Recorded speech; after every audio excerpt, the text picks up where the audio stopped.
اب بات کرتے ہیں اس شخص کی جس کا فتنہ اس زمانے میں بھی تھا اور آج بھی اس کا فتنہ باقی ہے. وہ بدبخت کون تھا؟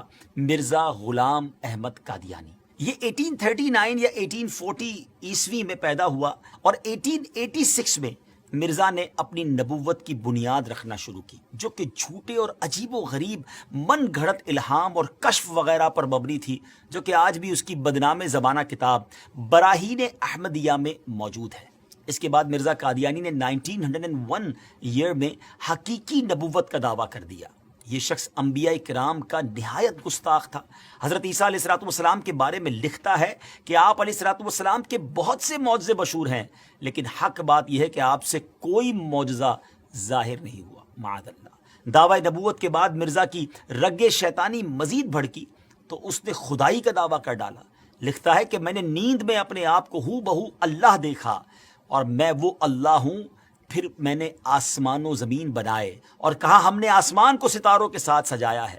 استغفر اللہ، استغفر اللہ. دیگر جھوٹے نبوت کے دعوے داروں کی طرح مرزا غلام قادیانی نے بھی کچھ پیشن گوئیاں کی تھیں، مگر ان کا انجام مسیلمہ کذاب کی طرح ہی ہوا. چند باتیں بتاتا ہوں اس بارے میں کہ نمبر 1، اس نے اپنے لیے ایک لڑکے کی پیشن گوئی کی کہ کہا تھا کہ انبیاء کا چاند ہوگا اور بادشاہ اس کے کپڑوں سے برکت لیں گے، مگر اس کے ہاں لڑکی ہو گئی تو اس پر کہنے لگا کہ وہی سمجھنے میں غلطی ہو گئی ہے، اب کی بار جو بچہ پیدا ہوگا وہ لڑکا جو ہے وہ انبیاء کا چاند ہوگا. اس بار بیٹا تو ہوا مگر چند روز بعد ہی مر گیا. بادشاہ تو دور کی بات ہے، کسی محتاج نے بھی اس کے کپڑوں سے برکت نہ لی.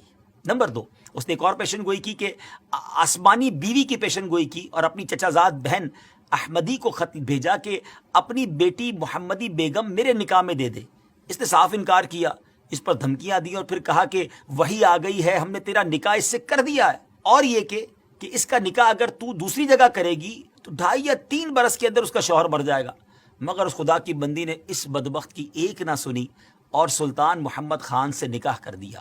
وہ آسمانی نکاح دھرا کا دھرا ہی رہ گیا، کچھ بھی نہ ہوا، وہ شوہر نہ مرا اور نہ کچھ اور ہوا. اللہ اکبر. ناظرین، جھوٹوں کا یہی انجام ہوتا ہے. بہرحال مرزا غلام احمد قادیانی نے قانون کا امتحان دیا، لاء کا امتحان دیا، ٹیسٹ دیا، مگر فیل ہونے پر تعلیم سے اس کا دل اچاٹ ہو گیا. کمزوری دل و دماغ کا مرض پوری عمر رہا، کئی بیماریاں اس کی زندگی میں اس کے ساتھ تھیں. 26 مئی 1908 میں یہ لاہور میں اس کو ڈائریا ہوا اور گندگی کے عالم میں. جی ہاں، جب اس کا آخری وقت آیا تو وہ واش روم میں تھا، گندگی میں لت پت تھا اور لوگ اس کی لاش کو دیکھ کر یوں سمجھیے کہ عبرت کا نشان اس کی لاش بن گئی.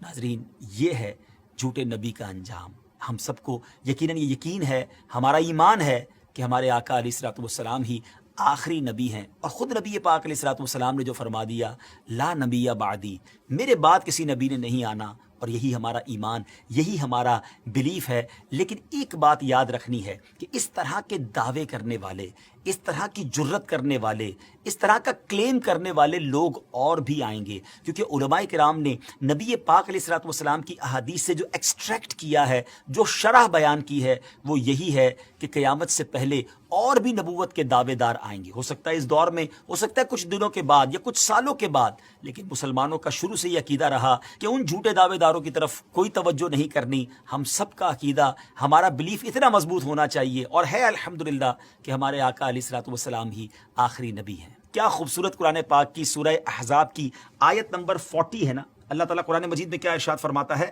ما کان محمد ابا احد من رجالکم ولکن رسول اللہ وخاتم النبیین وکان اللہ بکل شیء علیما.